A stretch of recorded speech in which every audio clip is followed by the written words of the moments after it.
Assalamualaikum warahmatullahi wabarakatuh. Para pendengar, para peminat kuliah subuh yang berbahagia, soal-soal hidup dan kehidupan kekal yang kita sebutkan sekali 2 minggu di dalam pengajian tasawuf ini belum habis. Dalam keterangan yang telah lalu kita melihat bahwasanya kepada kita telah diberitahukan bahwa hidup yang di belakang ini itulah hidup yang sebenarnya. Segala kesungguhan kita di dalam kehidupan yang sekarang, kegiatan, inisiatif, kreatif dan segala macamnya itu, kita tujukan dalam umur yang pendek ini, dalam masa yang sedikit ini. Kita sanggup memikul beban bagaimanapun beratnya. Kita sanggup payah, lelah, penat, sukar.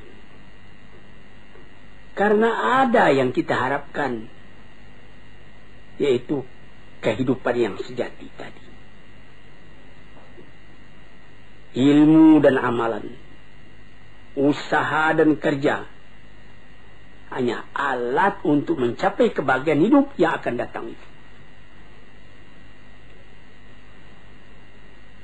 Hidup dimulai apabila nafas sudah berhenti. Alangkah ganjilnya perkataan itu. Hidup dimulai apabila nafas sudah berhenti. Yang sebelum itu apa? Hidup itu hanya khayal.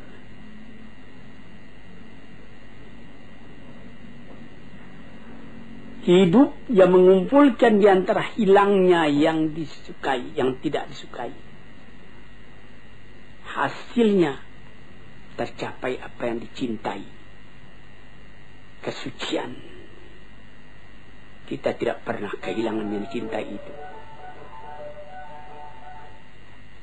Ketentraman, kesenangan, kebahagiaan.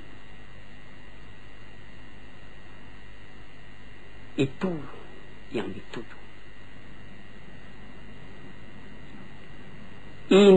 Hasilnya ilmu dengan kehidupan yang demikian, tidak ada kabar yang lain yang kita terima melainkan kabar dari Tuhan. Yang disampaikan dari tangan pertama dari orang yang paling sempurna akhlaknya, paling luas ilmunya, paling benar katanya, yaitu Nabi SAW dan nabi-nabi yang dahulu dari dia.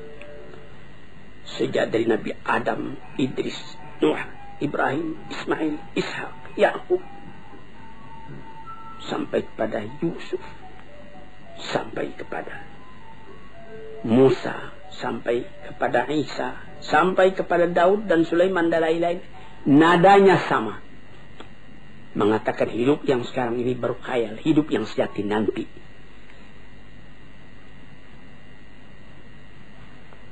Terbukti hal itu dalam hati orang yang beriman.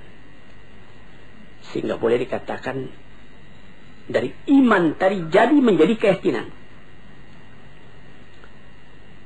Sehingga jiwa tadi lama-lama pindah daripada bayangan kepada kenyataan, daripada khayal kepada yang akan hilang, daripada hidup yang fana.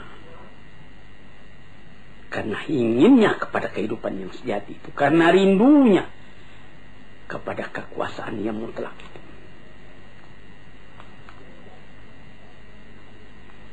Kerinduan itulah yang menimbulkan nilai kepada hidup yang sekarang. Karena pada hidup yang sekarang ditentukan kebanggaan hidup yang akan datang itu.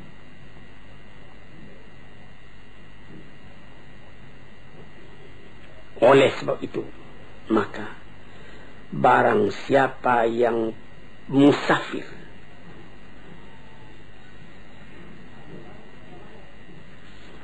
menuju kepada kehidupan yang bahagia itu, dia tidak merasakan lagi bagaimana pahitnya jalan yang ditempuh.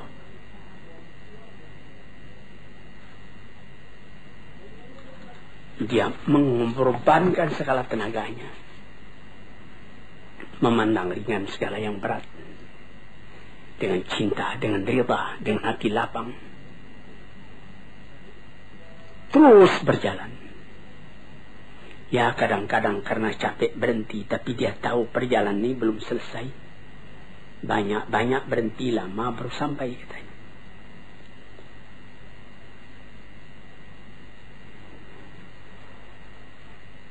Tuan-tuannya yang terhormat, orang yang tidak melihat ini, tidak sampai kepercayaannya kepada ini, adalah orang yang tidak mempunyai ketenangan di dalam kehidupan. Dia lekas putus asa.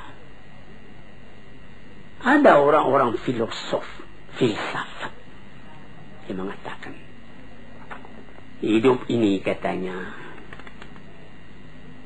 ialah meminta kepuasan. Ini ada yang disebutkan di dalam falsafah modern, eksistensialisme, mengakui adanya wujud. Sesudah wujud tidak ada lagi. Itu kesempatan ketika wujud, ketika ada itu lepaskan.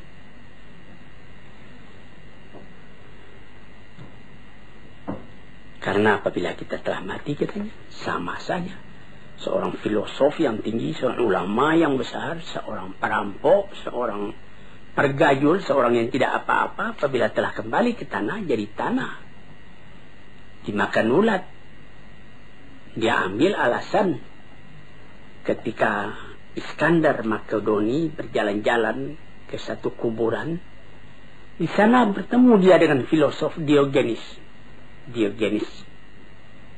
Lalu dia menanyakan, di situ ada kuburan. Raja Iskandar Makedoni menanyakan, Tuan, mengapa Tuan di sini? Dia bilang, saya sedang menggali-gali kubur. Saya hendak melihat adakah perbedaan di antara tulang ayah Tuan dengan tulang orang-orang lain yang berkubur di sini. Rupanya tidak ada perbedaan. Karena katanya kata filsafat, orang enak membaca. Jadi orang-orang filosof yang begitu, dia percaya kalau sesudah mati tidak ada perbedaan lagi. Tulang sama-sama putih, tanah sama-sama hancur, sama-sama dimakan ulat, habis perkara. Sampai disyairkan oleh ahli-ahli syair, innamal aisyu fi bahimiyatil ladlah wa ma yaqulul falsafi. Hidup itu ialah menurutkan kepuasan, ladlah, kepuasan. Segala yang ada ini, katanya, yang penting puas. Puas makan, puas minum, puas bersanggama dan lain-lain sebagainya. Piala dari kematian menyamakan antara orang pandai dengan orang bodoh. Orang-orang yang bodoh itu di bawah bumi sama kedudukan dengan orang filosof. Kalau engkau masih ragu, coba tanyai bumi itu, apa perkataannya. Perkataan begini adalah timbul dari orang yang mu'anid, yang menentang agama, menentang akal. Perasaan yang seperti ini dari akal juga, tapi akal yang dipenuhi oleh nafsu, bukan akal yang kembali kepada kemurniannya, kepada fitrahnya. Akal yang jauh daripada iman dan hikmah. Cobalah, hai Malang, apakah oleh karena maut itu menyamakan yang salih dengan yang talih, yang alim dengan yang jahil? Oleh karena itu, maka dikatakan bahwa kita sama sekali. Orang di dalam perjalanan sampai ke tempat perantaian yang terakhir. Di mana kesenangan orang itu? Apakah duduk di atas singgasana